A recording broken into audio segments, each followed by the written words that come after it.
two rancid sacks of flesh, molded by the darkest shadows within the deepest crypts of hell, given the power to broadcast, to deliver horrifying laughter to your ears.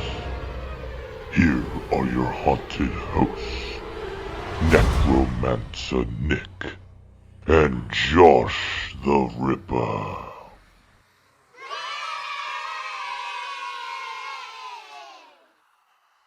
Hello again, welcome to the Mindless Morning Show. We are back, and today is going to be a horror episode. And by horror, I mean pretty much kind of an extension of villains, except we go a little bit more into detail about what horror movies are, horror music, horror games, all that. So, how are you doing, Josh? I'm doing pretty good. How about you? I am doing fantastic. So, first of all, getting into our regular routine, we're going to start off with a shout out. And it goes to JJ Jazz of What's Wrong With Us Horror Podcast. She reviewed our podcast, which is cool. And it gave us a 5-star review and basically said that we are pretty good. And we care about our audience, which is oh so true. That is. We love you guys. We really do. And I'm really going to hold back the tears. I am. I'll hold them back. Liar. But I know. Oh, God. So, we appreciate the review greatly. It's very humbling and it's super awesome to hear from you guys. So. And it only benefits us, so it's great. Exactly, yes. And, as we grow and hopefully get more and more listeners, we want to definitely do some fun stuff to, give back. Like for example, one thing that I was thinking of is how cool it would be to have, everybody sending in, their best evil villain laugh, and then whoever is the best, we would send them, a free shirt. You know what I mean? I want to be able to do stuff like that. That would be pretty cool, but we would need, they could just send us any clip. We would have That's to be true. cautious. It would have to be a video. It would have to be a video, for sure. Sorry, guys. It's not that we don't trust you. We don't trust some people. That's true. That's true. It's always some that want to take advantage, and we ain't gonna let that happen here at Mindless. We're not that mindless. Well, you're not. I was totally gonna be like, "Oh, this one sounds great. This one sounds like it's straight from a movie," and then you'd probably be like, "It is." Dude, that's Vincent Price. No, they wouldn't lie about that. Oh man. So, but that's just future talk, something that we'd like to do in the future. Just little things like that to be able to, give out some stuff, and yeah, it would be fun. So that's just an idea. For sure. One of the, and I will say, neither of us really have any good noteworthies, really. I mean, I've got one and he's got one, but other than that, we did not have the craziest week. Believe it or not. But there is one thing that I wanted to note here is that we have a website working on it, in progress working on it. We are working on a website, mostly Josh, but we've got a web. Hey, I'm going to give credit where it's due. I haven't done much. This is what I've done. Hey, Nick. Yeah, what's up? Click on this link and let me know what you think. Okay. And then I click on it. Somebody's got to tell me. I'm like, this looks good, Josh. Okay, cool. I'm still not done, but thank you. You're welcome. I helped. So the website is looking really cool. It's basically, and yeah, it's going to have a newsletter too, which is really cool. So we'll be able to do all sorts of stuff that's really professional that most professional places do. We'll probably do it unprofessionally. But it's going to seem professional. Sure. Yeah, it's a newsletter from the Mindless Morning Show. It's just an audio clip of all right, well, that's just great. Mindless Morning Show. If I ever got an email of just a fart sound clip, I would not be mad. Yeah, it's you're not expecting that. It'd be so funny. So that's really a noteworthy. I guess I'm just, it just seemed like a good spot to just bring that up, that we've got a website that we're working on, and it should be pretty cool. I don't know how much we're gonna update it and do stuff with it, but it's gonna be something that we're gonna keep up with. So, what about you, Josh? I know you have like a real noteworthy. Yeah. I mean, about the site though, real quick. We are definitely gonna try and make it look as best as possible, and we're also gonna have it to be where you can listen to our episodes from the website. So that'd be pretty cool. You don't have to go through any specific app. Oh yeah. I mean, if you don't have access to it, most people do, but it'll avoid basically any and all possible ads or whatnot. Yeah. Oh, one thing that I noticed, I typed in Mindless Morning Show on Google, and I scrolled down a little bit, and all of our episodes are right there to click play on the Google, on the Google page, dude. Nice. If you scroll down, it'll say like podcasts, and it'll have our episodes. You can just click on it on the Google search page. That was so crazy. So dope. That means happened. I'm doing something right with the SEO. I don't know what it is, but it's working. I know. Yeah, like we're totally there. Like if you typed it in on Google, we look like we're everywhere. I mean, we are everywhere, but it looks like we're better off than we really are. Like, wow, these guys, they're like on top of the world. Yeah, they're like, oh, okay, well, they're 4 not that viewers great. later.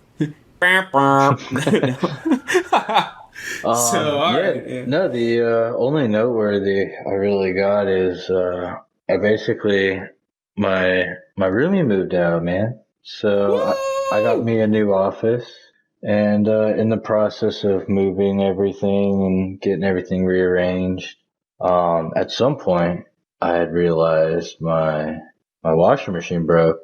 That's the worst. Dude, it was insane. Like, we noticed for a few days, like, our clothes were just, like, really wet still. And we would just, like, throw it on the spin cycle. But eventually, like, something just caved and it just stopped working. So I tore it apart. Oh, my God. And I got to the bottom of it. And, I mean, the unit tore me up quite a bit. I got, like, 8 cuts all over my arm. You gotta add that to the injuries. Yeah, man. They did not clean that metal very well. Or deeper that metal, rather. Are you up on your shots? No. Oh, you should be. Die. Yeah. Dang, dude. That's such a crappy feeling. And let me guess. It happened during the weekend, I'm assuming. Yeah. Of course I will it did. say, like, it really only shit out after our last load, so it's okay. So you're getting a new one then? Yeah, we're shopping. Yeah, that's the worst. I'm looking around because, like, I've never bought one, so, like, I'm looking at everything. Like, I know how to fix them and, like, what to look for and, like, mechanically, but, like, I've never actually bought one, so I'm just kind of, like, taking it slow, looking around, looking at all the little fancy technology that they all have. Right, yeah, some of them are crazy. Like, yeah.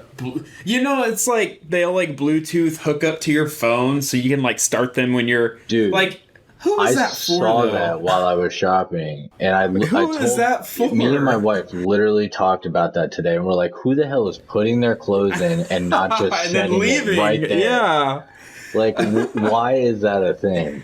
It just doesn't make any sense. It doesn't make any sense to me. And same with like there's refrigerators that hook up to your TVs or refrigerators with TVs in them. I kind of want. Well, it's not a TV. I mean, it's got a screen on it, but what it does is it shows you the inside, so you don't have to open it. Because I'm one of those like notorious. If I'm bored and like just totally like out of the zone, I just go to the fridge. I open it. I check on what's there. I may not be hungry. Maybe I'm hungry. But, dude, I'll open it, like, I don't know, 40 times throughout the day. That's because it's like, what's in there? Because you never, like, you maybe think you missed something. Dude, I'm not looking for anything. I have no idea. Like, I mean, like I said, sometimes I'm not even hungry. I heard a theory about that. It said, because that's common. People do that. They go to their fridges and they open them and then they shut them and they walk away. And you're like, why did I do that? So Somebody said there's a theory about that. It's that our lives are actually video games, and the refrigerator is your save point. Well, man, I save for a lot of useless fucking reasons. I've acquired no new items, nothing. I've got no progress, and I will. Well, what if you're subconsciously saving because maybe you just keep thinking that death is right around the corner? So you're saving. So like an atomic bomb's gonna drop because I'm in my house. What's gonna happen? Well, no, you save and then you go to the bathroom because what if you have a big poopy? You know? Oh, what if Clyde didn't shut the toilet seat and I fell in and died in the toilet? I got sucked exactly. in. See, you never know, man. The world is dangerous. It is dangerous. So, speaking of washer machines breaking, there is a funny revenge prank that this wife did to her husband. I guess they got into not like a big fight, but a disagreement or something, and kind of like a little argument. And then she got a bottle of water and she poured it at the bottom of the washing machine. And then she went, "Oh my God, the washing machine's broken." And then the husband's like, "What?" And then for like an hour, he was like down there like looking for something that's leaking on it. And wow. Dude, yeah, right? I'm so pissed, dude. Yeah. That's not a prank. That's just asking to not be talked to. Yeah, well, I don't know how it ended. He's probably in jail because he might have done something a little bit too bad. But no, I don't know. But yeah, it just made me think about that. So my noteworthy happened the other day. I had just put Jude down to bed. Basically, I just kind of like lay near him, and then I just kind of get up and leave, and then he's asleep. And so my phone went, like, it buzzed, and I was just leaving the room, and Caitlin texted me, and it said, "Frog in garage, help." Oh, God. So, is she afraid I'm of like, frogs? Yes. I don't understand it, dude. My wife's afraid of frogs and lizards, the most, harmless creatures. Did you just say frogs and wizards? Oh, lizards. I think you said wizards. I was like, what? What? Yeah, man. You never seen them, flying around? Dude, they're scary. I mean, honestly, that would be terrifying because it's not something you would expect. So, no, she said, "Frog in garage, help." I'm like, so I go down the stairs. I open up the door to the garage, and as soon as you open up the door, we have a deep freeze, and it's just to the right of the garage door against the wall. And my wife and my 9-year-old are standing on the deep freeze. Wow.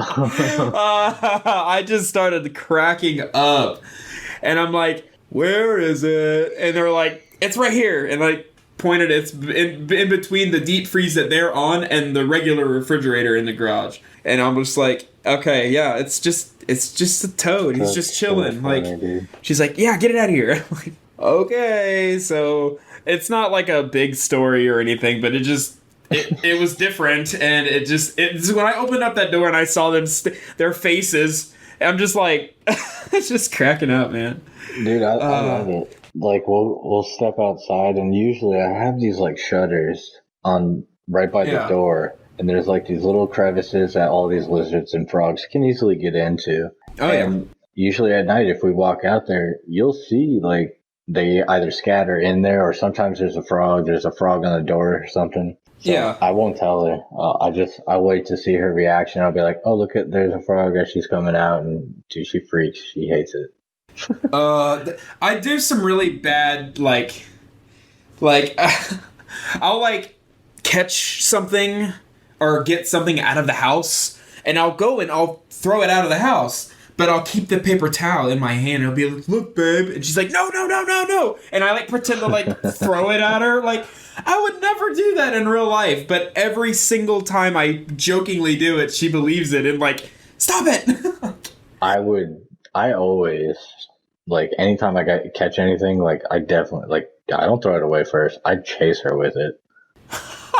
They gotta learn, that's man. So, that's so funny because one day, Jude, my 2-year-old, and I feel like he's been 2 for 2 years. I feel like he's actually 3, And we just forgot his birthday because I feel like he's been 2 for so long. But like, I'm not even kidding. Like, dude, how are you still 2? It's been like over a year. Yeah. I don't get it.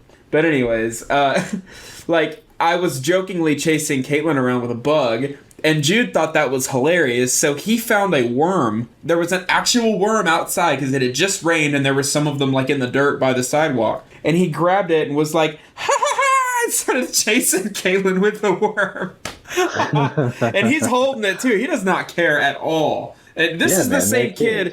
This is the same kid who we were going out for a walk. He was still 2. It was like 2 years ago, and he's still 2.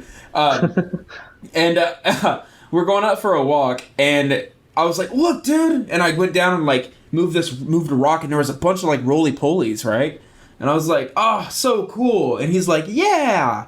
And I picked one up, and I'm like, "Look, man, you can hold these." And he's like, "Oh!" He picked it up, straight in the mouth, ate it, like boom, like did not care. And I was like, "Man, you just don't eat those, man." He's like, "Okay." Like, tell me to eat them. Like, why did your head go to that? Like, my girls never did that. But he's just like, "I'm gonna eat it." Nah, dude, my daughter's like that. She'll pick up like these little clumps of dog hair that like is by the gate because the dogs usually chill right by the gate that we have to section her off. Yeah. And so she collects these little things of fur and like tries to put it in her mouth. I'm like, oh my god, what are you doing?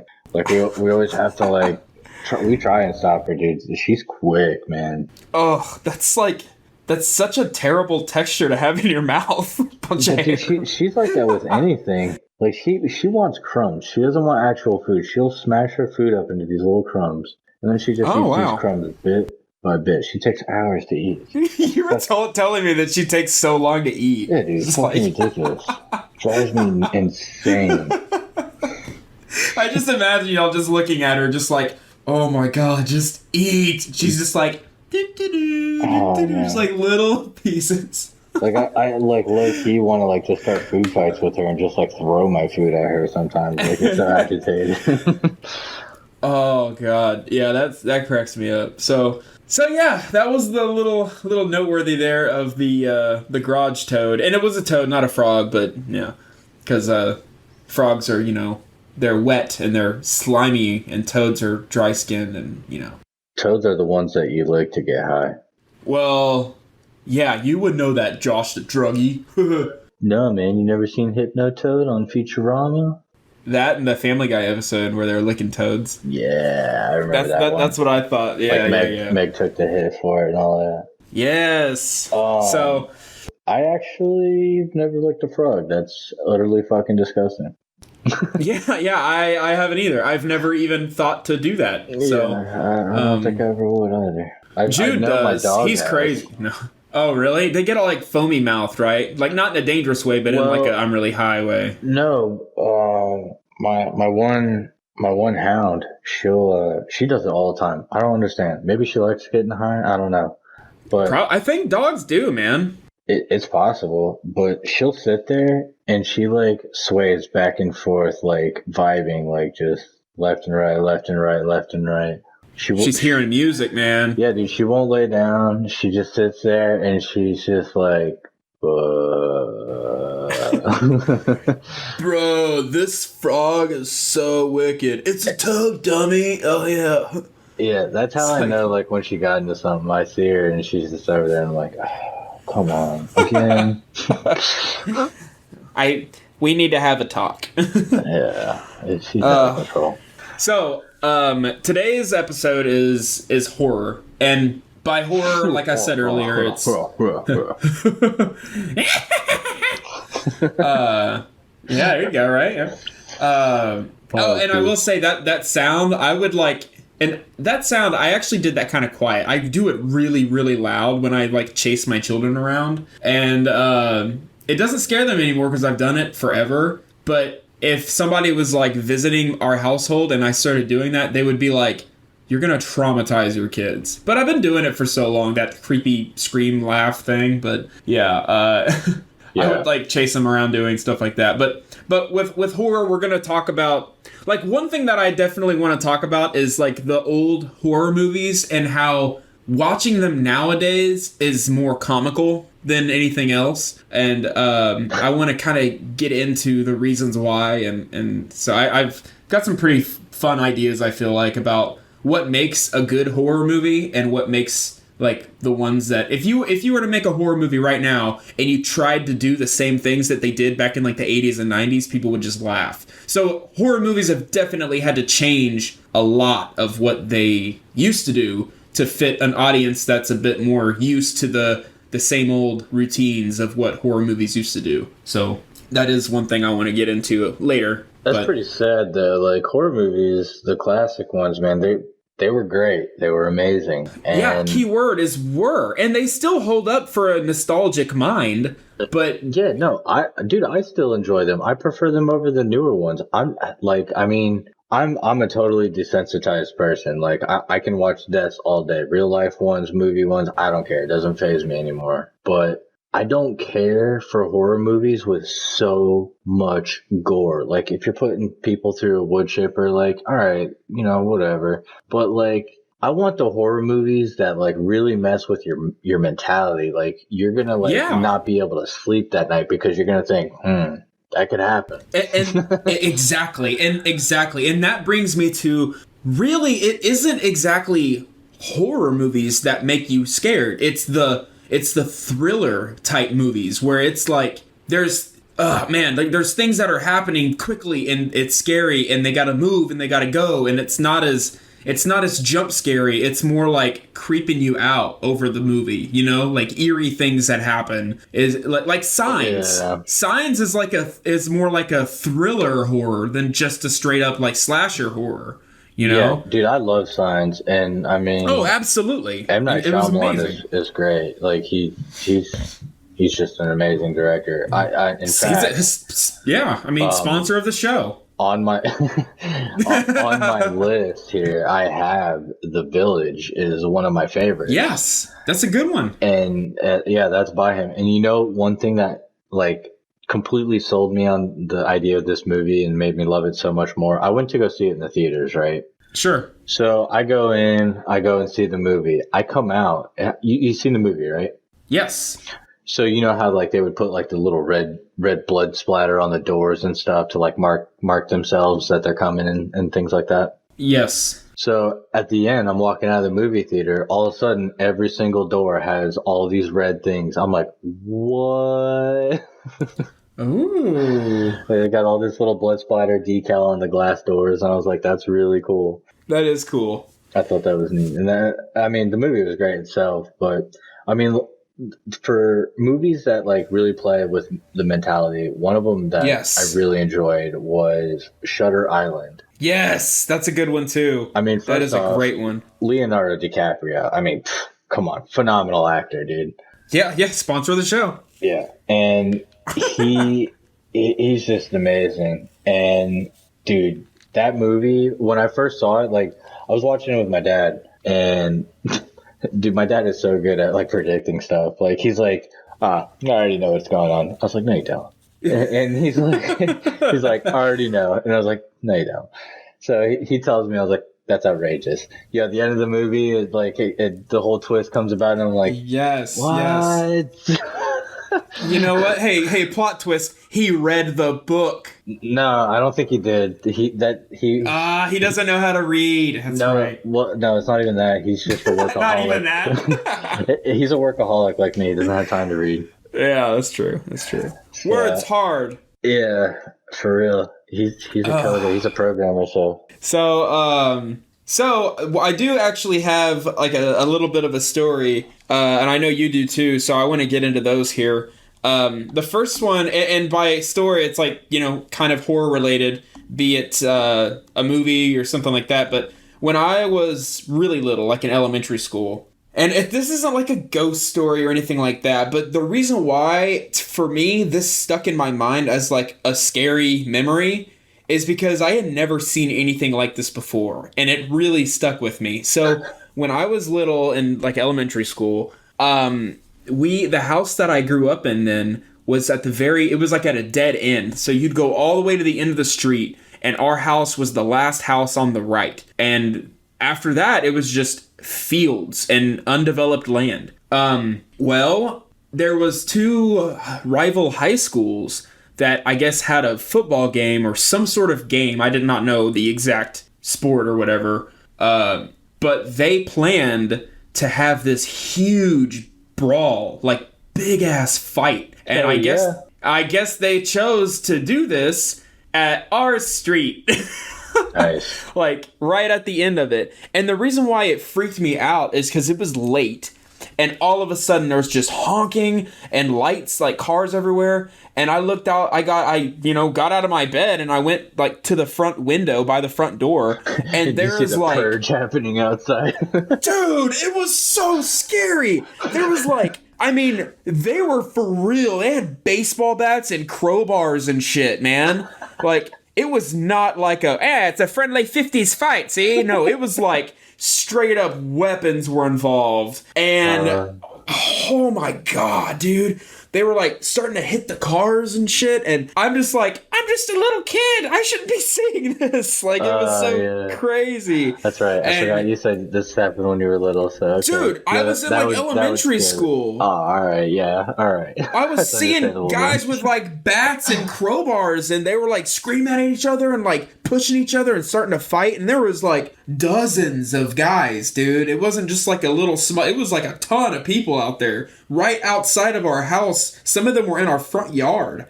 And yeah, it was crazy. And a bunch of like the like grown-ups were like outside yelling too, and the kids were yelling, and they were like, I'm calling the cops. And like they ended up leaving because a couple of the grown-ups or whatever came out there, and one of them had like a gun and was saying like, get the hell out of here, and they all ended up like peeling off and leaving. And I just remember like, holy shit. Like, that was crazy, so man, like, scary. To do that in the neighborhood is just, those people are downright disrespectful. Oh yeah, they didn't care. Hey, you damn kids! That's what it was. I mean, they were just like kids, man. They were in like high school. Nah, man, I've been a part of something like that, and dude, we went and met up at a park after hours. So like everybody that wanted to fight us and like meet up, you hop the fence into the park and you meet us in this field. Nobody's around. Yeah, well, I don't know what happened with that, but woo, that was crazy. So yeah, that's something that really stuck with me, and I don't know how horror related that is, but it scared the shit out of me when I was little. No, for sure. You basically witnessed like a purge moment for all you fucking knew at your age. That's terrifying. Yeah, it was not cool. It probably would have stuck with me for a while too. Yeah. Like, I've only seen this in video games. Like, this is not like a real thing for me. Yeah. So, man. Yeah. That's crazy. Yeah. I mean, the only one, I mean, first time I ever really like was introduced to like anything like that was like, I was told that there was a genre of like scary movies that I couldn't see. And I was like, oh. Now I want to see it. Why? Right, right. And they're like, oh, it's too scary. And I'm like, but it's just TV. Like, me, I knew TV was just TV. Like, I knew that because that's just what it was. It was, my family was technological. So we were technology driven. Oh, yeah. So, like, I knew that it wasn't just like some fantasy in a box or something. It was a screen and this, that, and the other. Yeah. So I was like, I don't think it'll be scary, whatever. So, no, of course not. I think I was about 7. I'm not 100% sure, but I was there. You were 7, bro. I was watching you. But I'll be watching you. I know my sister wasn't born yet, so it had to have been 7 or younger. Okay. But that was the first time I got to watch a horror movie. I don't really remember like which one of my parents agreed to it. I don't even know if both of them agreed to it. I probably just asked my dad. Yep, he's like, oh, quit asking. Fine. Yay! And so the first horror movie I watched was, oh my God, the name just like disappeared. What's the one with Freddy Krueger? Mine was It, but I was definitely too young to watch that. Nightmare on Elm Street. Yeah, no, the name like just totally disappeared from me. Like all I was thinking was Freddy Krueger. The Freddy Krueger show. Nightmare on Elm Street was the first one I saw, and the one scene that like really stuck out to me, aside from like the whole like what seemed to be like in a boiler room. Yeah. That whole scene was kind of creepy. The one that like really stuck out to me though is when he was walking down the street and he stretches his arms out to like start scratching his claws against the fence, and like they stretch out like crazy. Yeah. When I saw that, I was like, whoa. I don't know if I should watch this. Yeah, so like there was a few parts I started just like kind of fast forwarding, and I'm watching it, but not really. Yeah, because like you're seeing all the screens, you just have no idea what's really going on. Nothing's really scaring you. You don't have the like dramatic music in the background going. Good old VHS, man. Just like yeah, dude. So that was it for me, and I mean honestly though, by the end of it, I was like, well, he looks pretty cool. I kind of like it, but it is kind of scary. But I ended up getting more and more into things, especially after Hellraiser. Yeah, well, you're gonna hate me. I've never seen it. Wow. Yeah, I know. Well, I honestly never watched a whole lot of horror movies. I really didn't. Like I mean, I'll be able to keep up with this show because I've seen enough to like be able to actually know some stuff, but I didn't watch all of them. You're just a Frank to me, and you're not going to get the reference until you watch it. Ha! Well, I guess that it is what it is, I guess. I guess I'll try not to cry. But yeah. Now I have another story, and this also happened when I was super little, but it was very memorable because it was a pretty hardcore prank that my brother and cousin did, and a couple of their friends, and I was just kind of tagging along. But we got one of my brother's friends to think that all of us were murdered. Wow. Like, violently. And here's how it all kind of started. It was like they had planned it. I think they had been planning it for a little while because my cousin was... part of the plan was for him to be acting really weird that whole day. Like, just weird and not talkative and just kind of agitated and just weird. And it kept going. He kept playing his little part of being weird. And then the friend that they wanted to prank, she left to go to her house, which was still in the neighborhood. And mind you, there was no cell phones really. It was just, landlines. That's all everybody had. It was like 1996 or 97. I was little. I was 6 or 7. I was little. Right. And we she went to her house, and then after she left, we all got covered up with ketchup and made it look really bad, like we were all just violently killed. Wow. And my brother's other friend who was with us called that landline at her house, and she answered, and she was saying, "You need to come back. You need to come back. He's acting really scary. Oh my God, he is acting really scary." And she was like, "What? What's going? You need to come back. You need to come back," and hung up.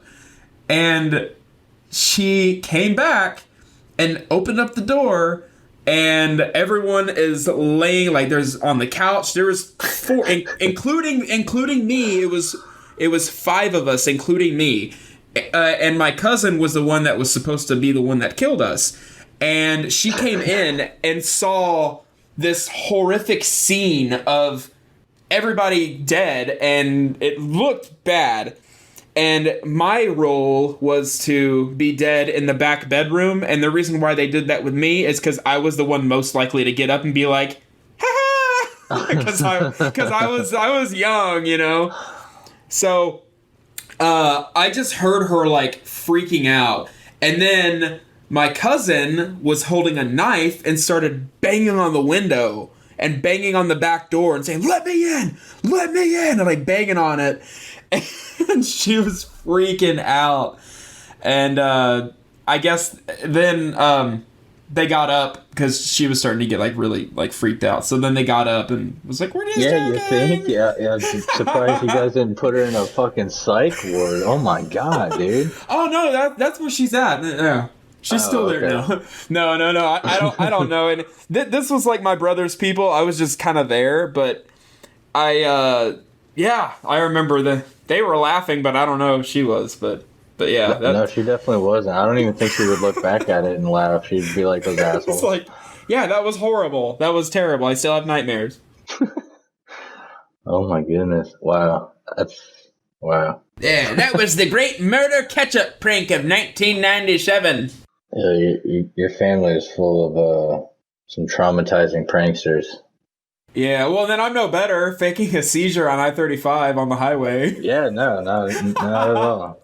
That's what I'm saying. Like, between that, like, your dad with the whole brother stuck in the TV prank, and yeah. and that, and, like, your mom likes to prank the employees. Like, man, y'all are a bunch of emotional bullies.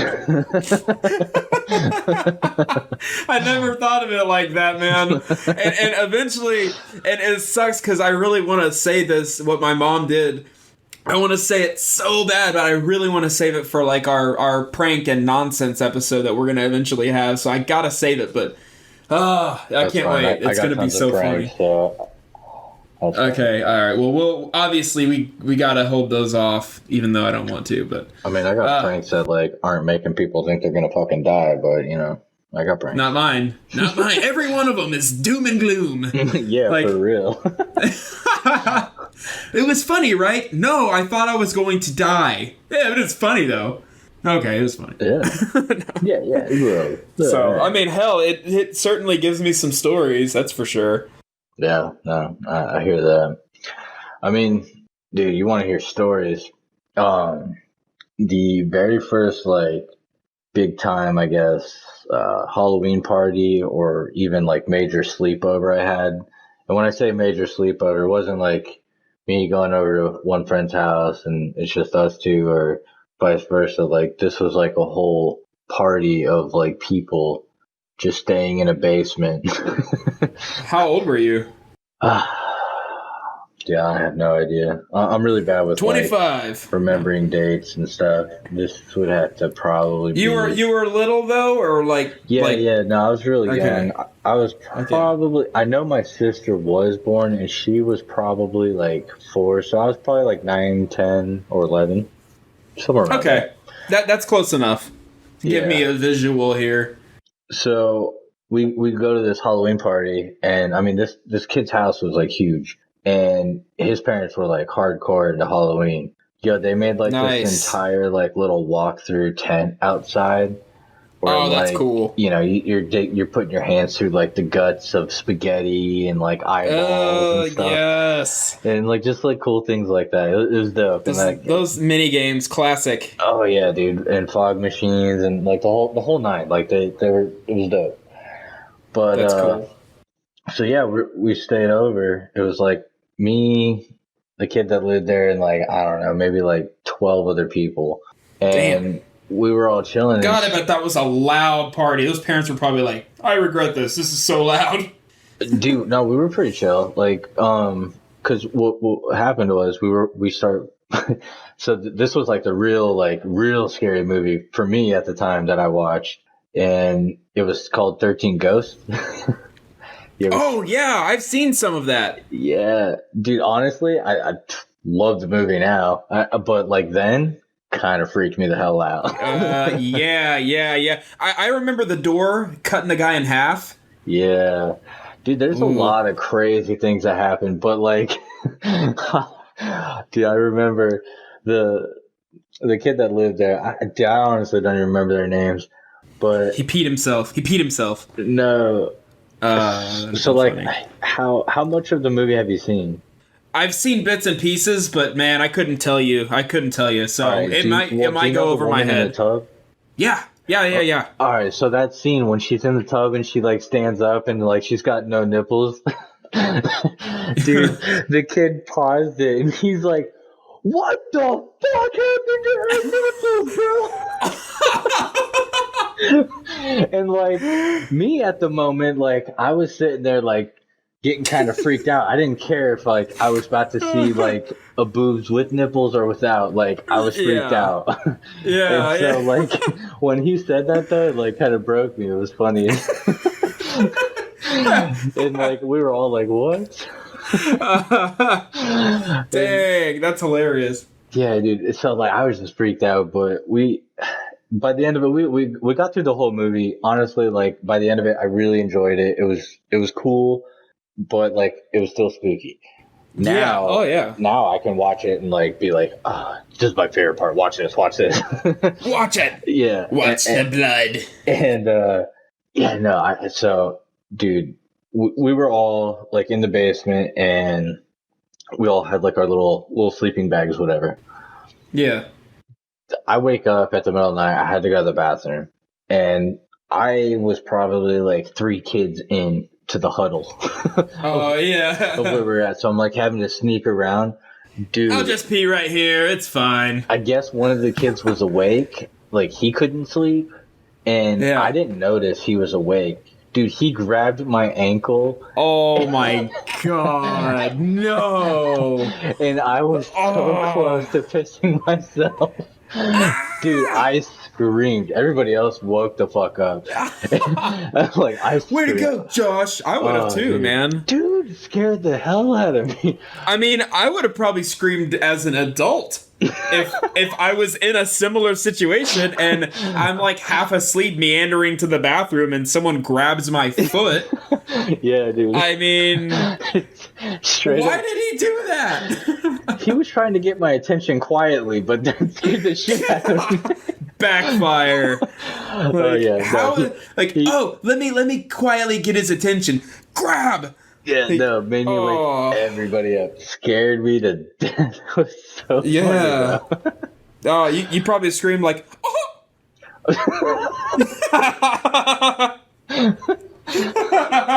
Yeah, basically, but like a lot higher pitch and a lot longer. Like, oh!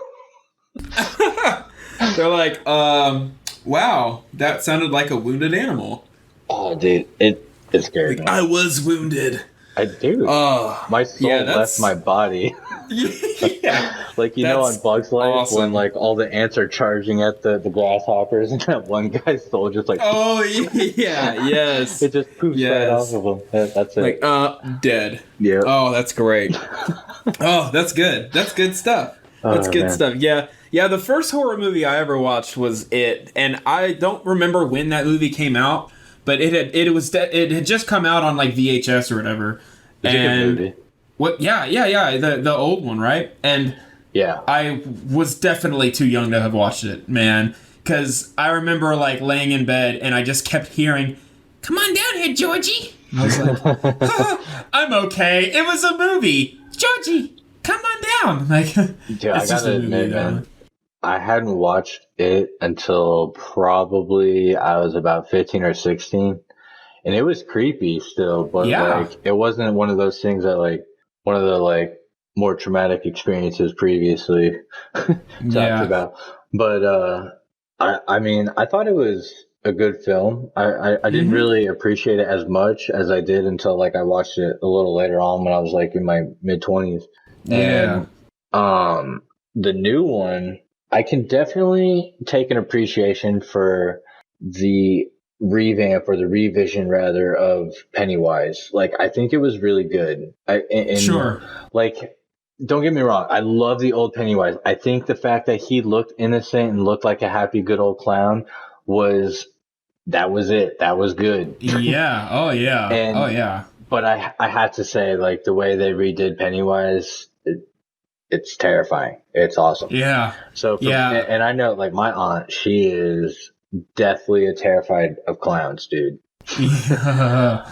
Like, it's I don't know why. It's funny. I mean, I don't know why. Like, it's crazy to me that clowns were ever like a thing to show in like a positive light. They've always been creepy, and I feel like most people think they are. And it's like, we're gonna keep doing them. I never found them too creepy because, like, I mean, the first time I really saw clowns, I was at the Barnum and Bailey's circus, and dude, Yeah. amazing clowns. They were cool clowns. Yeah. Yeah. There were clowns doing tricks on bicycles. They were awesome. There was nothing scary about them. But I mean, aside from the movie I mean, it was just, well, I mean, I guess it was the first clown. I feel like a clown has like the power to go from super innocent to creep you the hell out in like a matter of seconds if they wanted. Yeah. No, without a doubt. I mean, I don't know what it is. Maybe there's something behind it, like psychologically. And it's because you can't really see their faces that well. They've got all that makeup. They make big expressive smiles and faces, and they can look at you and have this big smile and be juggling. They can be creepy as shit. I guess it's probably the fact that like their painted face is to portray. You know what? I know why they're so scary to some people. It's an exact reflection of who they are. They all look happy and whatever and fake on the outside, and on the inside they're scary and ugly as hell. So deep. I just solved it. That's it. Yeah, there you go. Look at you go, man. This should be called the morning mindless Nick and mindful Josh show. I'm gonna give myself a pat on the back, man. Woohoo! Oh, and I heard it. You really did it. How nice. Not again. Okay, what's that like? All of a sudden, you just hear like, it's like, is it like 30 people in there patting your back? Maybe. You know, and one movie that I like too. So definitely I liked it for sure. And one movie that I don't even know if you've seen it. I'm not sure. It didn't really get nearly as popular as I feel like it could have. But that movie Quarantine. Did you ever see Quarantine? No idea. No, I've never heard of it. Basically, okay, you know how they filmed that movie? What was the movie called? Where the entire movie is being filmed from somebody's like camera that they have with them. Cloverfield. Cloverfield. Yeah. Okay, perfect. It's filmed like that, but the guy that's filming the movie is actually in the movie. He plays the role of a professional cameraman, so they do a really good job making it look good because it's his job to be filming. Is this in Paris? No, it's not in Paris. Oh, okay. I'm thinking of something else then. But it's in like a old motel. Old like apartment building, sorry, not motel, like an old apartment building, and the there's a journalist crew that is joining a firefighter squadron on their shift for like a journalist, like a news report basically, and they go and they're doing like a ride along with the fire department, and they get called to this apartment building, and it's really old and creepy. And there's a virus that breaks out, and that's like the point of origin. And they get a call because there's somebody in there that's like trying to bite people. And it gets real creepy, man, because people start turning, and it's like a zombie, but they make it more realistic as far as like, it's not like what you would consider zombies. Like they're like running at you, man. And it's like some sort of. Always liked. That you know, the first time I saw what is it? the Walking Dead? No. Well, there was an older one that showed them. I came so unprepared. Well, we didn't know we were going to get into this. Dawn of the Dead.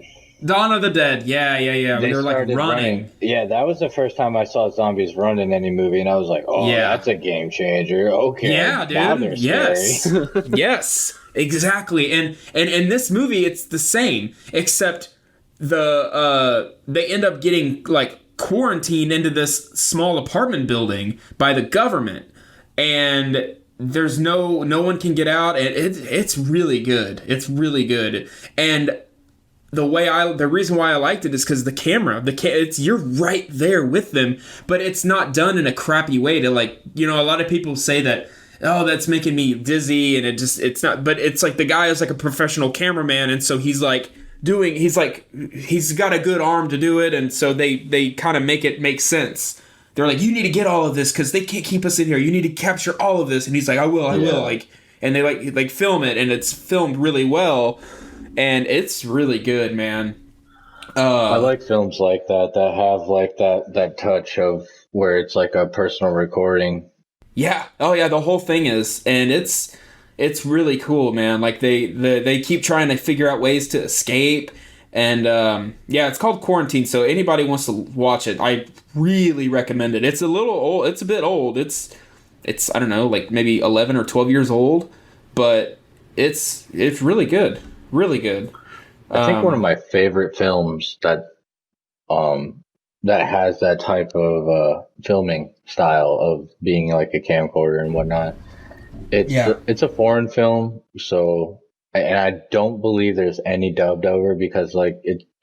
I remember watching it every time, and I never hear English. I always read it, so Okay. I don't think it's dubbed because otherwise I'd probably listen to it. But it's still sure. a phenomenal movie. It's called Troll Hunter. It's a Norwegian film. Huh. And I loved it. I mean, a lot of people probably wouldn't, but I liked it a lot. And there was one scene in there, dude, that like I almost pissed myself laughing so hard. Really? Okay. That's it was just something that just like completely caught me off guard.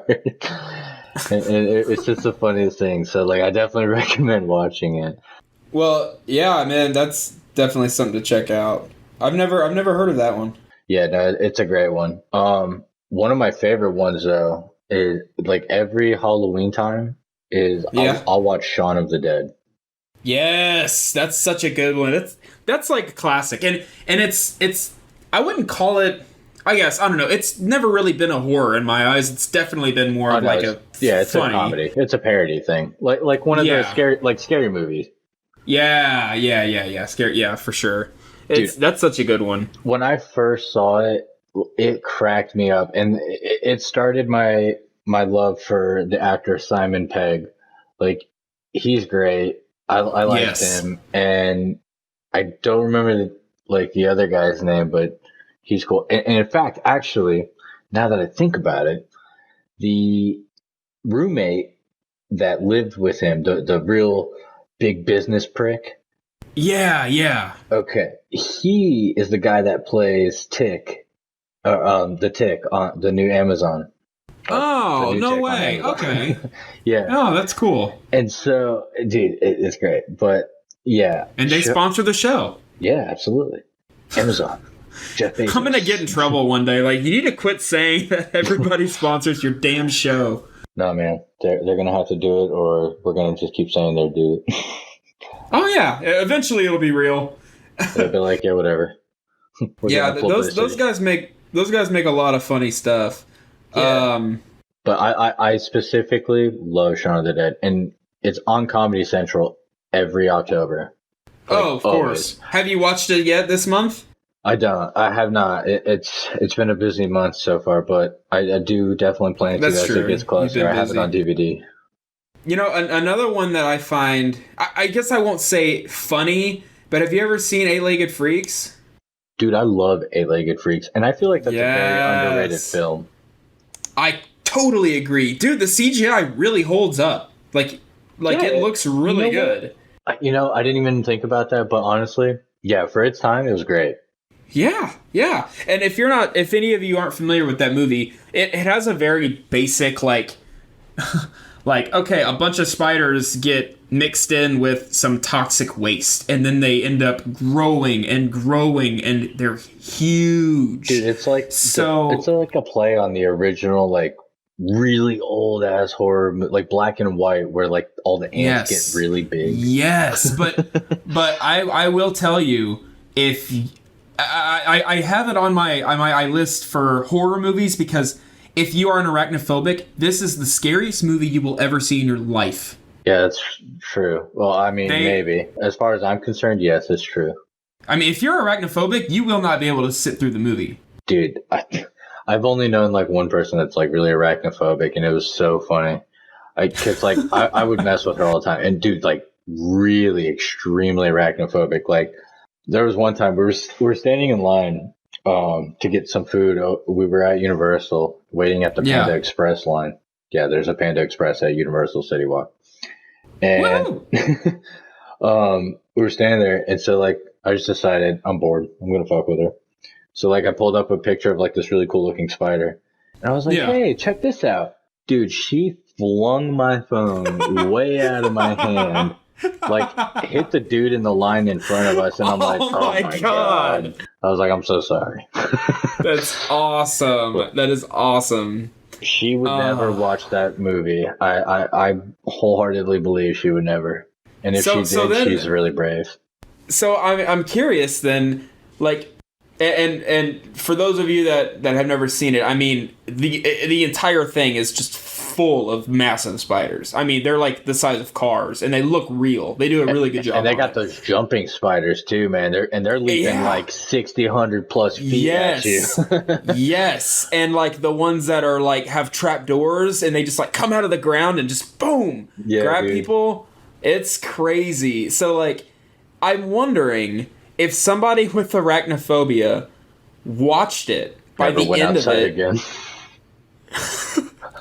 But do you think they would see it so much it might like maybe numb them to it, or maybe not? Because that movie really is like it'll creep you the hell out. Even if you aren't afraid of spiders, you'll watch it and be like, this is kind of creepy, you know? Because they're like, you know, because they start out like the size of like puppies, you know, and then they get bigger. And then they get to like the sizes of like cows and cars, and it's like, holy shit, they're just getting huge. But they start off and they're not as big. Like they're you know, they're still big for, you know, like the size of tires and stuff. But throughout the movie they get bigger. I mean, and I won't even try to understand like what bases people's fear, because dude, there's like crazy different fears. Like there was somebody that was like scared of raisins.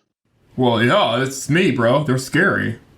I mean, like, honestly, like, there's a lot of things out there that people are scared of, and, like, to a lot of majority of other people, like, it's just, like, all right, really? And, I mean, I'm not trying to be, like, insensitive. If you're scared of it, you're scared of it. It is what it is. That's you. But... Right. I mean, in all honesty, it's fucking weird. If you're scared of raisins, something that is completely... harmless and just sitting there shriveled up, that's a little weird. And if anything, you should be scared of grapes. The grapes aren't shriveled yet. Yeah, absolutely. The grapes are scarier. They're healthier. Yeah, they're healthy. Yeah. Exactly. Yeah. So that's a strange fear. I had never heard of that one. I never heard of that one before. I never heard of it either until I think it was I want to say it was my uncle. There was somebody at work that had a fear of them, and somebody decided to be an ass about it and put raisins in this person's locker. Oh, no. And that's so crazy to me to have the fear like that. I know there's weird phobias, but it is interesting to like, because if you typed in on Google list of phobias, you would probably learn of like several of them that you're like, what? You're scared of dryer sheets? Yeah, you know, like dude, there's fears for almost anything and everything. And I mean, obviously, like at some point somebody was like either beaten with a dryer sheet or whatever, like gagged with it. And so like that's a good band name. That's a good band name, Beaten with a Dryer Sheet. But like, you got to think these people obviously went through some type of trauma with this object. They go to therapy and they can't figure it out, so they make up some new phobia. Wow, that's crazy. Definitely never thought about how phobias are started, but it's interesting. Yeah, I don't know. Did you ever play any scary games? Dude, I played a bunch of scary games. I love scary games. Dude, we talked about this last episode with Silent Hill. Yeah, a little bit, but that was when we were talking about villains from games, not horror games. Pyramid Head. Yeah, like have you ever played Subnautica? I have no idea what that is. I actually never heard of that. Okay. I love horror games. I play them all the time. Have you heard this one? No. Okay, that's because Subnautica is not a horror game. It's a terror game. It is a game that strikes terror into the player. Now, here's how. So Subnautica is an underwater exploration game, and you are crash landed on an alien planet with your spaceship that is destroyed.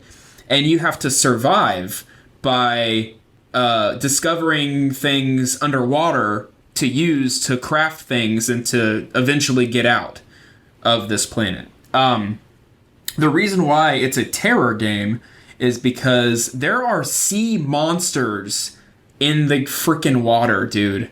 And then the deeper you go, the darker it is. And it really, like, you're playing this game and you have absolutely no idea what is around you because it's all first person. And you're just going down, you're like 300 meters below, and you just hear like, and it's like, holy shit, it's so scary, dude. It's like a terror game because it's unscripted, it's scary. Yeah, all these games can be like good and scary. I will never play any of these games in VR. Fuck that. Yeah, and this one actually I think has VR capabilities, Subnautica. And I mean, off air, I'll have to show you a couple of clips of this game because there's a creature in there called a Leviathan Reaper, and it's like this massive sea monster, and it looks horrifying. And they just, if you see one and it sees you, you're screwed. Like, you got to get out of there. And that's the thing, is you don't have a lot of offensive capabilities. You don't have like rockets or anything like that, man. Like, you try to survive by kind of being stealthy and smart about where you're going and planning your expeditions deeper and deeper. You can't just go. You got to plan out what's going to happen or you're going to die. And you have a limited amount of breath. I mean, you upgrade your oxygen tanks and stuff so you can scuba dive deeper and deeper. But eventually, you got to go back up to the surface or to your little vehicle that you end up building to get air.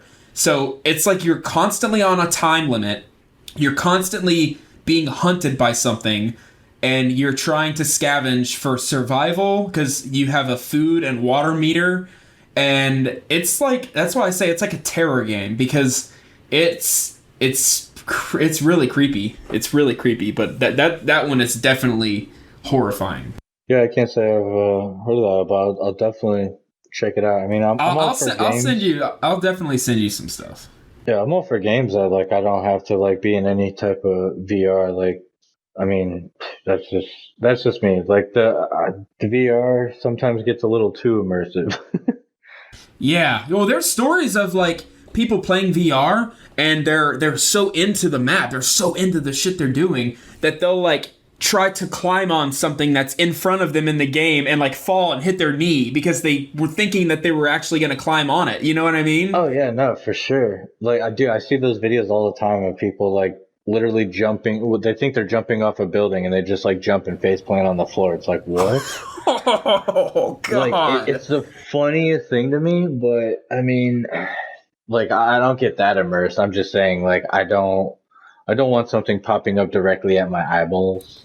Yeah. You scream and throw something and you break your TV. I'd like to see that border around that screen, please. Yeah.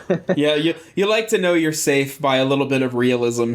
Yeah. You know, yeah. Well, there's one horror game for VR that's a zombie survival game, and in order for you to reload your gun, you actually have to like reach your right hand or left, depending on how you have the game configured, and get a clip of ammunition and like put it into your other controller. Like you have to actually like reload your gun with your hands and not just push a button. And what you have to do is like while you're shooting zombies and they're like coming at you, man, and then you got to reload, you're like scrambling to like get the clip from your little area that you're supposed to reach on your chest and like put it in the gun before they get to you. Well, how do they know it's on the chest? Why can't I just sit there with it and plug it in and out?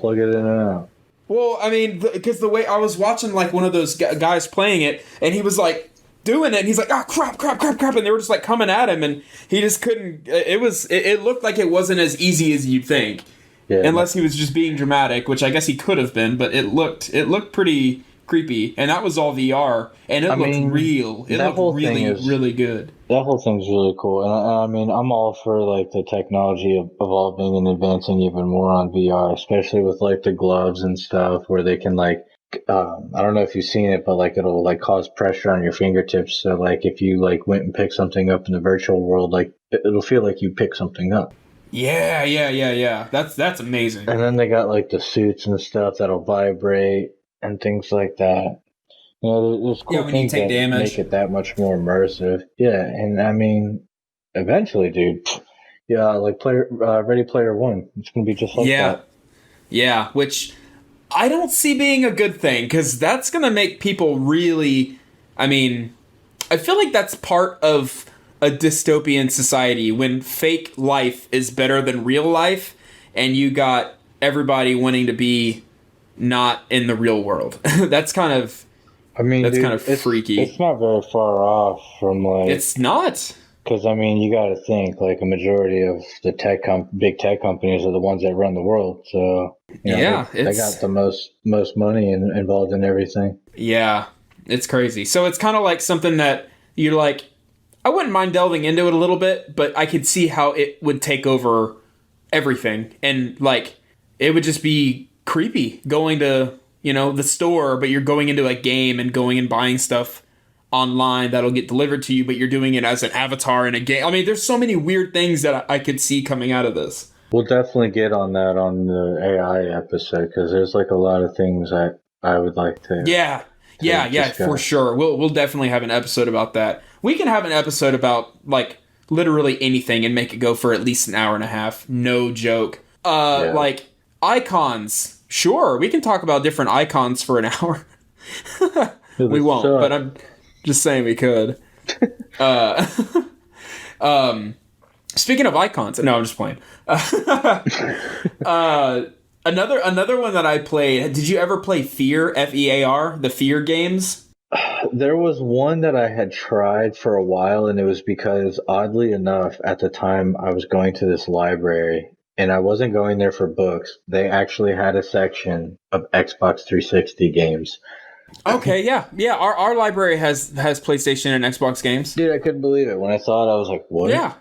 Dude, I know. I had the same realization when I saw that. Yeah, so, and at the time, I was an achievement hunter. So, like, I was just checking out every game and getting all the achievements and getting it back and getting the next game. Yeah, that's perfect. So you have played it then? So yeah, Fear was one of them, but I didn't play a whole lot of it because I don't know, like I just kept chasing this girl and it just got kind of boring. Well, the reason why I liked it so much is it was like a 50-50 split of a really good shooter where you could like slow down time, and it's a first-person game for those of you that don't know the game.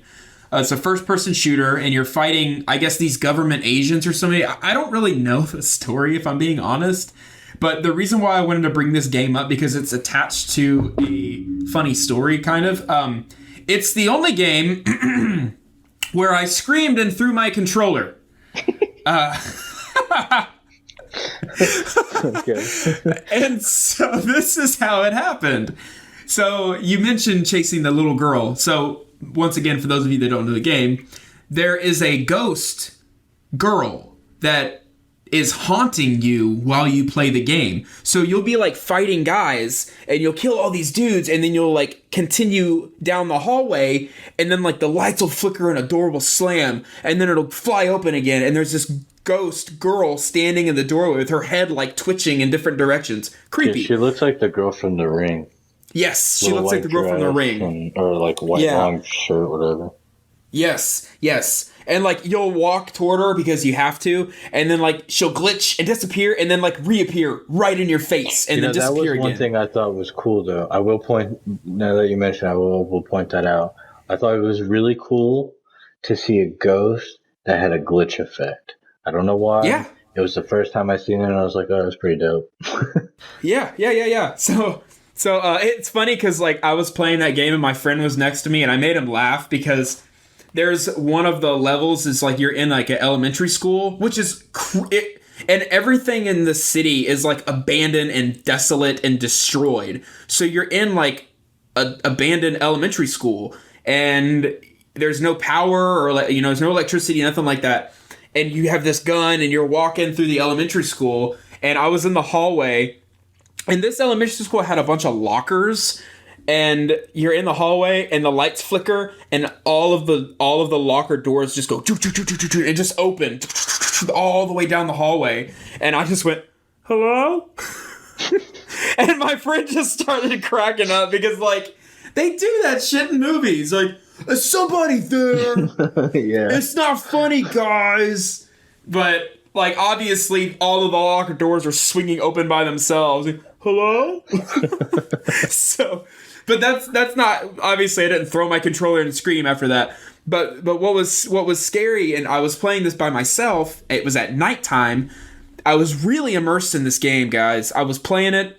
I was shooting these dudes and going on and like seeing the girl, and it didn't really creep me out. Well, it did creep me out, but it didn't creep me out to the degree that it gets at, because whenever you climb a ladder or descend the ladder, actually, whenever you descend the ladder, you go up to the ladder, and then the camera, it's a first-person game, so the camera quickly spins you around in 180 degrees, and then you go down the ladder, okay?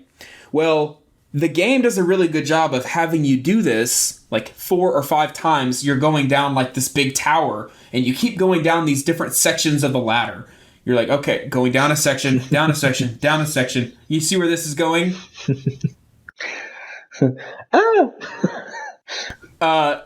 Okay.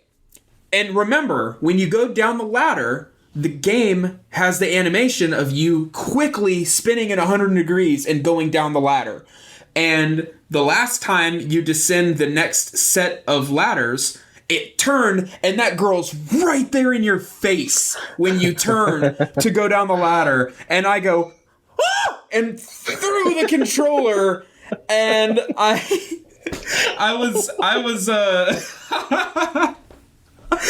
was living with my mom still. I don't know how old. I wasn't old. And I hear my mom go, "Oh my God, are you okay?" And I'm like, "Oh yeah, this game is really scary." Oh my God, that's funny. She's like, "Oh, okay." But I was like, "Oh, that was... I think I'm going to play Madden now." Like, I don't think I've been that scared of a game. That was the only time. I just got so into it, and it was really dark, and I kept going down these sections of ladders. I was not expecting this. And you just turn, and then boom, right there in your face. And then she pushes you off the ladder too. Like, it got me. It got me good. I give him props. No, I think it was about the first or second Resident Evil that really got to me, and it was because I played it really young, and it specifically was the scene where you walk into the room and it goes to this cutscene, and the zombie's like kind of eating the body, and it just like slowly turns around and looks at you. It's like that one iconic scene. I don't remember if it's the first or second. I'm pretty sure it's the first one though. And dude, it was creepy. Like, it creeped me the hell out. Like, I didn't like it. I turned it off. I was like, yeah, I'm good. Like, I'm done. Yeah. If I'm not mistaken, is it the Resident Evil games where you don't have a lot of ammunition, or is that Silent Hill? Because that's one thing. When you don't have a lot of ammunition in a game like that, and every bullet counts, that's scary. You would have to find ammunition. I'm pretty sure it was you have to find ammunition. Exactly. But, yes. Because you even get like the little herbs and stuff. Those were the health, like the little green, red, and blue plants. Yes. Man, this is not on my list, and I'm frustrated because I don't remember what the game is called. Damn. It's a lot of melee in this horror game. A lot of melee combat in it. And I can't remember what it's called, but it was really creepy because it's melee. So you got to get close to all of the things you're fighting. And you're fighting some deranged looking clowns and stuff, and like really creepy looking zombies. And I can't remember it. You talking about Manhunt? No, not Manhunt. It's something else. I can't remember it. I'll have to just move along because I can't remember it. You know, a really great game. What? That I'm really excited. I mean, I hope they make more. But Left 4 Dead. Left 4 Dead's are great. Those are fun.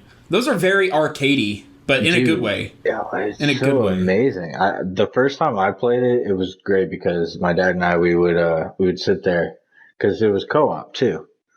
Yeah, of course. So that's what made the game so much more fun. It made everything awesome. Like that and like the different types of game modes that they have were quite entertaining. Well, yeah, they keep it going for you. You know, they keep you interested and they keep it fun. Yeah, for sure.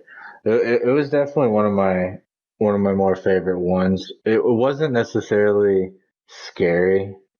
Yeah. But you know, I liked it a lot. No. The one I do like when they have like the flashlight and you're in a dark area and you can like see the zombies in the dark in the flashlight, that lighting. I like that. That is eerie. I don't remember what game it was, but I think it's called Alan Wake. It's a game where you literally only have a flashlight.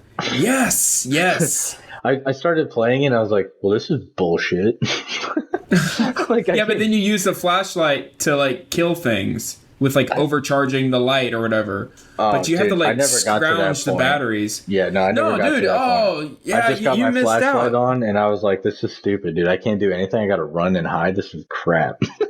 No, you missed out, bro. It gets crazy because you eventually like are able to do like you end up finding a gun, but you're fighting ghosts. But if you shine the light at a certain like power at the ghost, they freeze, and then you can actually shoot them and kill them.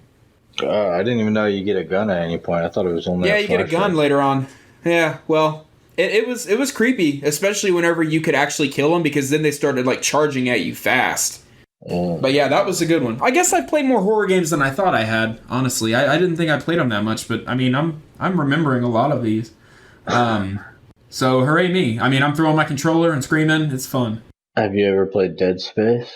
Yeah. Oh yeah, that's a good one too. That one for the listeners is a space shooter, third-person like space shooter, and you're fighting like. What are you fighting? Like abomination zombie looking things? Just in case you didn't get that from the title Dead Space. But I had no idea. Shut up, Josh. No, there were like just these like random little aliens and stuff. I don't remember the entire story. This was kind of around the time that I just skipped through like talking. I did too, man. Yeah, I would just skip the talk. I didn't want to talk. I just wanted to play the game. I just want to fuck. Yeah, it's like that meme that I'd see be like, whenever you skip all the cutscenes, like, I don't know why I'm here and I don't know who you are. All I know is it's time to kill. Yes. or the other one where it was saying like the cutscenes like, you took everything from me, and then me like, I don't even know who you are. Yeah, but dude, that game was kind of creepy because man, like when you get into the like little dead zones where like you were actually exposed to the outside of space and not confined in any kind of vessel or anything. Yeah. It was all that dead space silence. Yeah, dude. And you would just barely hear your gun going off. Like you would almost barely hear like the monsters coming after you or where the hell they were coming from. Yes. But the one thing that made me love that game so much, man, there's a little Easter egg where you can get this red foam finger as your gun. I never knew that. That's awesome. And it doesn't make a noise. The character makes the noise. He goes bang, bang, bang, bang, bang, bang, bang, bang. Dude, it's so funny. You have to look up Dead Space. That's so cool. I will. I totally will. Yeah, that's awesome. I had do you remember GameFly? Back when that was a thing? Oh yeah, dude. Apparently it's still a thing. My dad has the subscription. I'm sure. I totally still would expect it to be a thing. But for those of you that don't know, it's like Netflix, but for games. So you can have games sent to you instead of movies. Soon they'll be able to stream to you, maybe. I mean, yeah, I know you can on certain consoles. You can stream games and play them without having to download it, but you have to have a really good internet connection for that. Yeah, so yeah, those are good, man. Those are good. One thing I wanted to talk about here, kind of moving on, is I did want to talk about, like, you said you don't like the really, really gory movies, right? So don't get me wrong. Like, I definitely I can enjoy a good killing if it's like done in style or something like really killing, cool. yes. Yeah, I can enjoy a good one. But like A when noble death. these movies make it like nothing but that, like there's like no fucking story to it. There's Are you no talking about the character. Saw movies? Dude, Saw is dumb. I hate Saw. Okay, you and I are on the same page here. Yeah, this is actually why I wanted to bring this up. I wanted to kind of call Saw out and be like, dude, one was enough. Like, yeah, why? It's and to me, there's a difference between, like, if you try to tell me that Saw is a horror movie, get out of here. No, it's just there's a dude on YouTube who goes through every single trap and says how illogical it is and what would actually happen in reality if you were in that position. Like, this is what you could have done to get out, but instead, this is that stupid. Oh, wow. Yeah, but no, dude, I never got into the series. Like, I watched the first two and I was like, okay, this is dumb. And then I realized they kept going to like 6 or 7 and I was like, oh god, it went, yeah. And they're doing the same thing. Like, why? Who's still going and seeing this? Stop funding this. Yeah, let's keep yeah, I mean, just keep it going. And so I think that really is like the only like gore movie that I could really think of that really tried to just branch out and make that its own genre. But I don't really see a whole lot of those anymore. Like, I feel like that was a fad and it's over now. I think one of the best gory movies that I've seen, even long before Saw was ever a thing, is Cannibal Holocaust. Never saw that one. So that was a super controversial film. So much especially if it came out older, then yeah. Yeah, well, so one. Much so that, like, because one of the things that was done is this woman, it looked like they put her entire body on a pike, basically, from the butt out her mouth. Oh. And it was insane. And for its time, it was amazing. What it really was is her sitting on a bicycle seat and then having a little prop come out of her mouth. Okay. But it was so good. It was so good, especially for its time, that the director was called into court, and I believe it was in an Italian courthouse, that he had to show up, and so did all the actors and actresses, to prove that they were alive, because they started oh my god, condemning it, saying, really? oh, this is a snuff film, and it was not. That's incredible. Wow. That makes me want to watch it just to see, like, dude, that's an what they saw back for this then. guy. Yeah. Yeah, right? Like, to him, I mean, dude, if I made that movie and, like, they did that, I would have been so proud. Hell yeah. I was like, I would have been so proud. So proud. But, yeah, it's an awesome film. And it's filmed in the sense of, like, Cloverfield and, like those and such. It's talked about, or it shows how it's...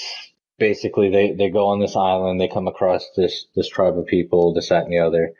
That's crazy. I mean, dude, it's a great film. I would definitely highly suggest it. And if I'm not mistaken, it was banned in a few countries. Oh, wow. Well, I mean, I believe that. It wasn't banned in America, though, I can tell you that. Yeah, I mean, I don't know. I was told it was pretty hard to get a hold of, like, the original. Damn. So, thankfully, I had a buddy that had it and showed it to me, and it was beautiful. It's so beautiful. Yeah, absolutely. The death is so beautiful. What, in my opinion, there's so many things in, like, horror movies, especially, like, the old ones, that it was a lot of, I feel like, copy paste. Like, they kept doing the same thing over and over and over again. Like, do you know what I'm getting at? No. I mean, like, in what sense it's copy and paste? Okay. Are you talking about, like, from movie to movie or in the same movie? From movie to movie. Like, they do, like, the same type of jump scare. Like, where it's, like, the first jump scare is, like, a cat or a bird. Or something like that. And then cliche in these movies, dude. I know. It's just... It just kind of, like... It makes me laugh. If you were to watch it now, like I was saying at the beginning of our show, like if you watched it now, it'd be like more, haha, like that's lame. But it's still, you appreciate it, but you also know if they tried to do the same type of hijinks in a movie now, it would not work that well. Like, if in a movie, if a brand new horror movie came out, amazing effects, all of that. But they did the same bullshit where they like are looking in the bathroom and they pull back the shower curtain and nothing's there because nothing's ever in the shower. That's always where they look first, and they pull it open and they look in. Oh, nothing's there, and then they turn around and blah, then something happens. Like if a movie did that nowadays, people would be like, "Oh, what? No." Or like the it's whole clearly like a thing with a lot of people though. Like a lot of people do look in their showers if the curtains are closed. Okay, then how about you actually make it a success and they look in the shower and there's something in the shower that attacks them, but that never happens Because it's not about that. It's about building up the anticipation. Pulling back that curtain is just the anticipation. Yeah, but everyone knows it, Josh. Maybe. Yeah. Maybe you're hoping he's actually in the shower. You only get disappointment. Because it would change it up. Because it would change it up, wouldn't it? But that's what you're wanting. You get disappointment. People have no expectations when they're watching movies most of the time. I mean, okay, I won't say that. I redact that. No, I won't say most of the time. I'm sure a lot of people have expectations when watching things. Yeah. Yeah. I have a lot of expectations when watching things. Like, my time's valuable. Right. I want to watch something good. Speaking of, actually, I will mention something I've recently discovered on Amazon Prime. It's an original, brand new. Utopia. Fucking amazing. Yeah, you were telling me about that earlier. We're definitely, that is on our list to watch. Definitely on our list to watch. So don't give anything up, you bastard. No, I won't say it's still too new. Like I won't give any spoilers. Sure. Plus, I haven't unfortunately been able to get into it as much as I'd like to. I've only like 3 or 4 episodes in. You could throw out a spoiler and piss me off, and then just edit it out. Don't do that. No, I wouldn't. Nah, what? Dude, what did you say? It's a very good concept. It's a very awesome premise of like a comic book and a conspiracy behind the comic book, but like there's so much more behind it that like it gets insane. And then, in fact, I will mention this though, that the villain is one of those badass villains that doesn't ask too many questions or doesn't explain a plot, and he will kill you on the spot, man. It is awesome. That's exactly what we were talking about in the last episode, man. Exactly. And that, dude, I was watching it, I was like, oh. Yeah, that makes me want to watch it, like, right now. See ya. Yeah, do it. No. Yeah, go ahead, bro. I get it. Yeah. That's cool, and that's definitely changes it. Like, okay, like the shower curtain. You don't expect there to be anything in the shower curtain. You also don't expect the villain to just go in and just straight up kill the person right away. So it's cool when they change things up, and I feel like movies nowadays they really have to. Like the person running away from whoever's trying to kill them, they literally always trip. I mean, like, duh. Always. They're scared. They're in the woods. There's twigs everywhere. You run in the woods scared and not trip. I will, and I won't trip. Because I'm going to pay damn well good attention to where my feet are going. And I'm not going to keep looking back. I'm going to book it. I'm going to be gone. Yo, did you trip on in the woods on the way to that burning trash in the woods? Where are you taking? Or like you trip on something like a hockey stick or something. Like, what the hell is like in the woods in the middle of nowhere? Yeah, no, I totally get what you're saying though, because like, and you know what's even funnier, you'll see them only be like 10-20 feet away. Yes. And then all of a sudden they're like half a mile away, and then they trip, and like within 3 seconds they're already there. Yeah. And that's another thing. The villains and slashers in these movies, they somehow walk at like light speed, Michael but they Myers never. Especially. Yeah. Like, all right. And that's another thing too. Like, just if you run your ass off, don't look back, because they look back and then they trip. Yeah, and you know, I don't know if that's something that helps, like, kind of play into the fear or whatnot, but like, well, it did back then. I'm talking about the movie, just in general, because it seems to be like that's something big with horror movies. Is like there is very, very like little to no logic on time management. Yeah, like whatsoever. Like, I don't know, like. I feel there's not much thought put into it, and I feel like that's that's what happens with a lot of these horror movies. They focus too much on the gore and, oh, what can we do that's cool? Or like, oh, bloody and this and that. Yeah. And they miss out on everything. And things like Shutter Island that have almost little to no gore have an amazing story. It's kind of scary. Like, it gets you to like, oh, okay. Ooh, it's okay. creepy. It's eerie. Yes. Just like Signs, dude. That's why I was like, had to put that on there. There's like no gore at all in Signs. And What it's hurts the aliens? Creepy. Water. Yeah. Like, yeah. And it was creepy. Yeah, no, I agree. Yeah. I mean, like I said, I love gore for what it is, but it's not what makes a horror movie scary for me at all. Yeah. And then another thing that they always do is there's usually at some point in a lot of these like suspense movies or thriller movies, they'll like have the bad guy down, knocked out. And then they're like, what do we do now? And they're like talking over his knocked out body. Kill him! Yeah. Kill the bad guy! Like, God, just like this They're guy's having like, a whole conversation what to do with the body. They look back, the body's gone because they were too busy talking about it. Oh my God, you idiots.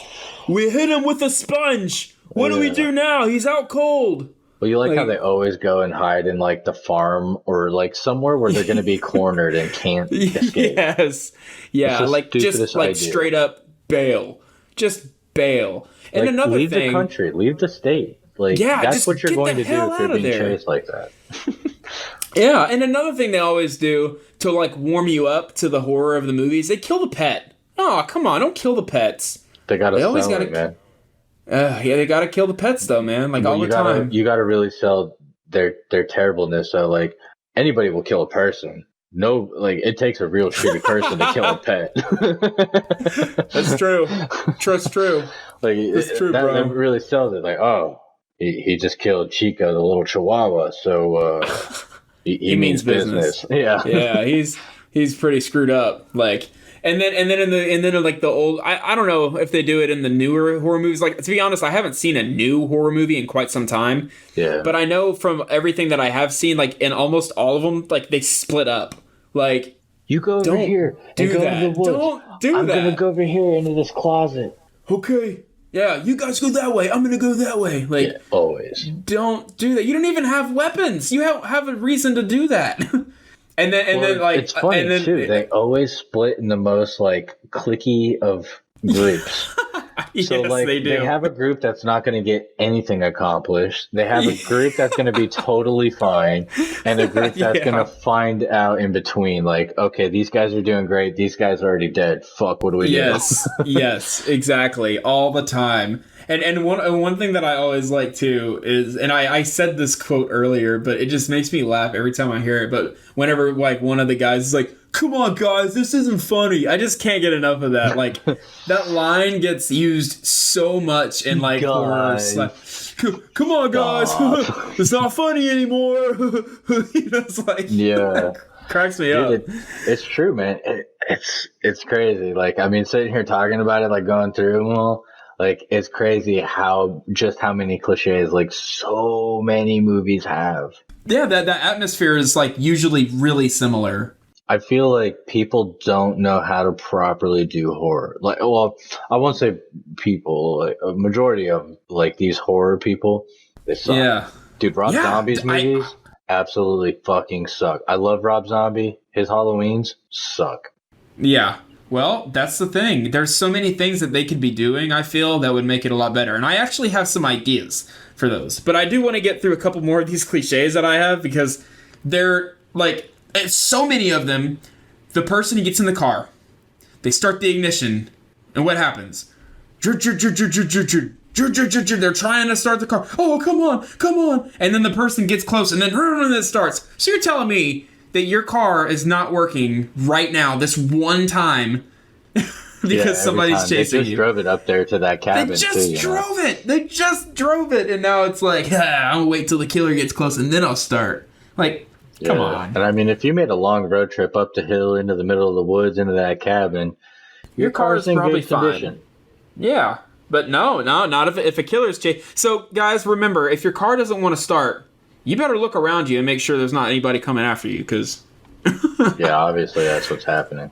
obviously you've got a killer near you. and the one thing about, like, y'all, I'm sure a lot of y'all know the movie Amityville Horror, the like haunted house from hell. I feel like, me personally, I'd be gone immediately. I would just not be in that. Like, they were like really giving that house the benefit of the doubt. Like, all the furniture moved and I heard whispers of "get out" all night. Interesting. It's just that new house smell, you know? Like, I mean, okay. I would Dude, I'd be probably gone. like stay in it for a night. I'm not gonna say I'm gonna sleep, but I would stay overnight, like awake with like definitely like some kind of flashlight that doesn't take batteries, something I can just like shake to recharge it. So there's no way this ghost can interfere with my light. How about instead you just leave? Because no, like they really like in that movie they seriously like stayed in that house, in my opinion, for far too long. So I mean, I'm not gonna get into it too much this episode because this is for another episode. But I've lived in the house I'm in right now for almost as long as I can remember. This is like my childhood home, really. Yeah. And there's a ghost here. I've seen her. My wife has seen her. I don't know who she is. That's crazy. But she's here, and like I've lived here all my life, and she hasn't really bothered me. So like I think we're kind of cool. I mean, yeah, you should be good. Yeah. You do. Yeah. Well, I was about to ask you a question. I'm not, because we're gonna get into this in the future. That's cool. Yeah. But yes. But what I feel like some horror movies would do a lot better, and when you think about like parts in movies that legit freaked you out, a lot of stuff that comes to my mind is when the camera shows you something that the person doesn't see, but only you see it as the viewer. Like something in the background, something outside the window, something off in the side or the corner of the room. Yeah. That's creepy. That is creepy. When you see it, but no one else does. I will say, it was like that one Netflix film that like everybody started talking about, that House on a Haunting Hill, or Haunted House Hill. Yeah. Or something like that. Yeah.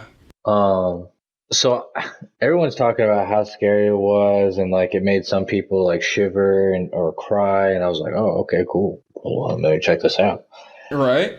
Dude, we watched it, and like I was utterly disappointed, and like it did have a lot of moments like that you spoke of, where there's a lot of like random things happening in the background, and it's not for the character to notice, it's just for you. And really? And it wasn't creepy? Like, I mean, after you see it in the first episode, like it was their thing. They made it their niche, and like it just wasn't. It was like some of them were creepy, some of them were just like, hey, okay, cool, another thing moving in the background.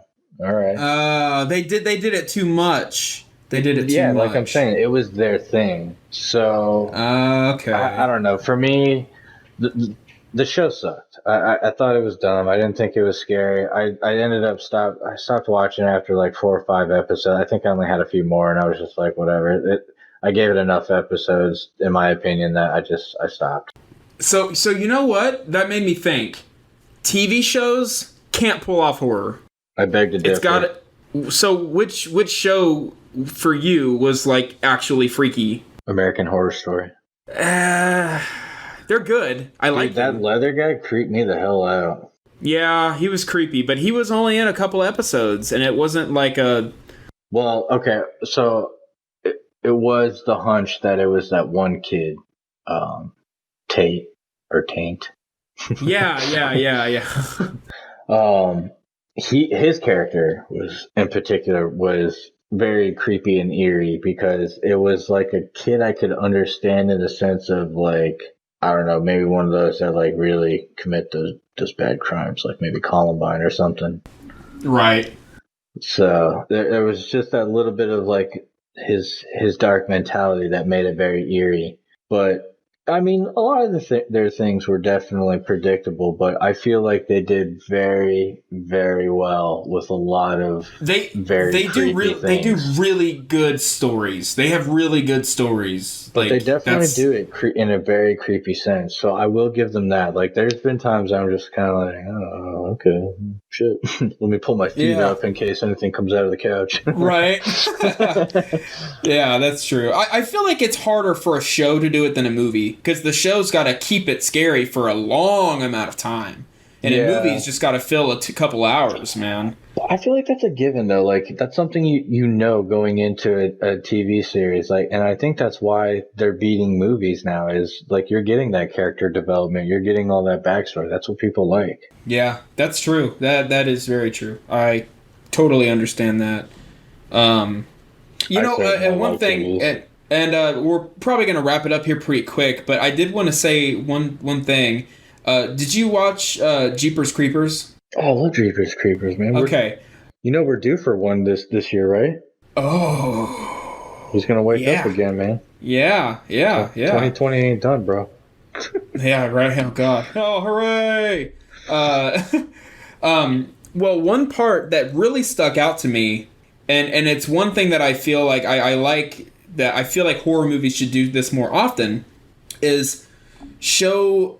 Like, okay, I'll just say what it was that stuck out with me. Is the very beginning of the movie, the very first one, the very first Jeepers Creepers, they're driving in that what is it, van or car, their car. They were driving in the car, and they see Jeepers Creepers, broad daylight, beginning of the movie, throwing bodies, but they didn't know they were bodies, just throwing bags down that well. They just had that eerie feeling of like, what the hell is that guy doing? Yeah, and then he stopped and turned and just stared at them while they drove by. And they're like hundreds of feet away driving, and he's just staring at them.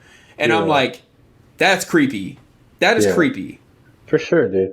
And it's one of those nice things where, like, they play into the evil character early on. Like, most of these guys, you're going through the entire, like, victim's backstory before, like, you even get a sniff of who the hell their antagonist is. Exactly. This was like right away. You're like, dang, that guy is creepy. Yeah. And then he like walked and got in his van and was like following them later. Oh yeah, man. That's Jeepers Creepers was definitely a good one. I enjoy that movie a lot, and I got to give it to Justin Long, man. He was good in that. I thought, for sure. I mean, he's always looked like a little too young. it did him favors in that one, though. Yeah. Looking young. He still looks really young. That's insane. Yeah, he does. He's just got that baby face. Yeah. Baby, I'm just a little baby. Justin Long, sponsor us. He already did, bro. I forgot to tell you. I just gotta assume everybody sponsored us. I gotta stop asking. Yeah, pretty much. So, you got anything else to add, or are you ready to go ahead and get the hell out of here? You want to just like name off your very favoritist horror movie person?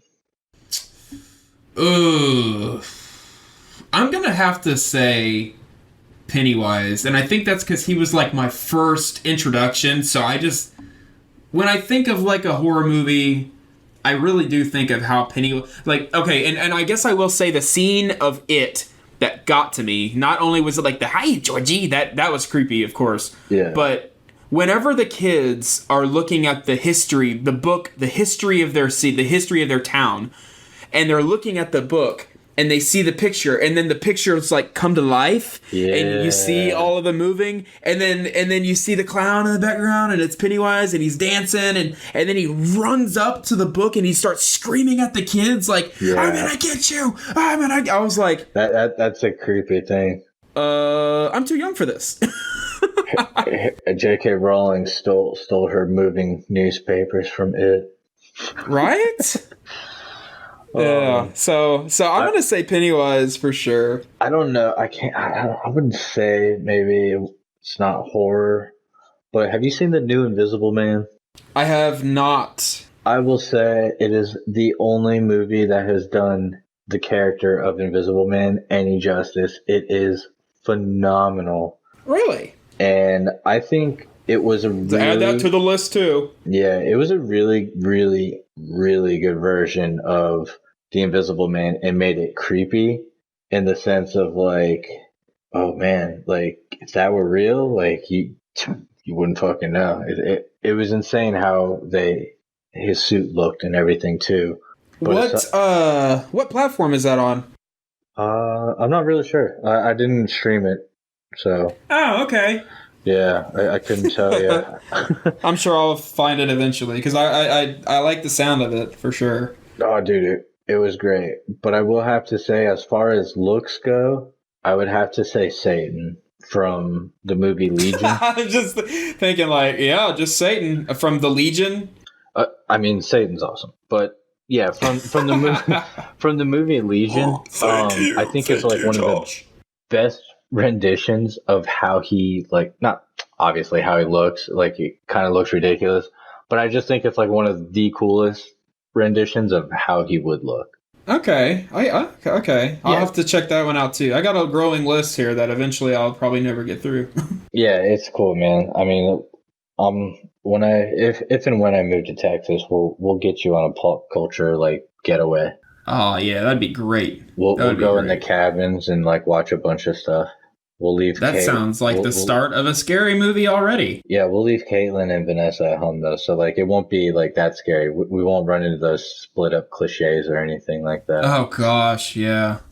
You girls go that way. Me and Josh are gonna go run away. We're like totally losers and scared. So you guys can get out of there. You guys can figure that out. You're smart. You're smart. That's great. Yeah. Well, all right, gang. That's about all I got for them. Me too. So y'all have a wonderful day. Be sure to subscribe, follow, like us, share us, tell everyone about us. We love it. We love you have to. It's your job as the mindless minions. Absolutely. And if you don't, then, well, you're not mindful either, so don't just gotta screw yourself. Why are you crying? I just don't like it. I don't know. Oh, gosh. All right, guys. Well, we certainly enjoy doing this for you. And us. Yeah, I was going to say it's more so us. Yeah, more so us. But yeah. All right. This is Mindless Nick signing off. Goodbye, mindless people. Live or die. Make your choice. You suck!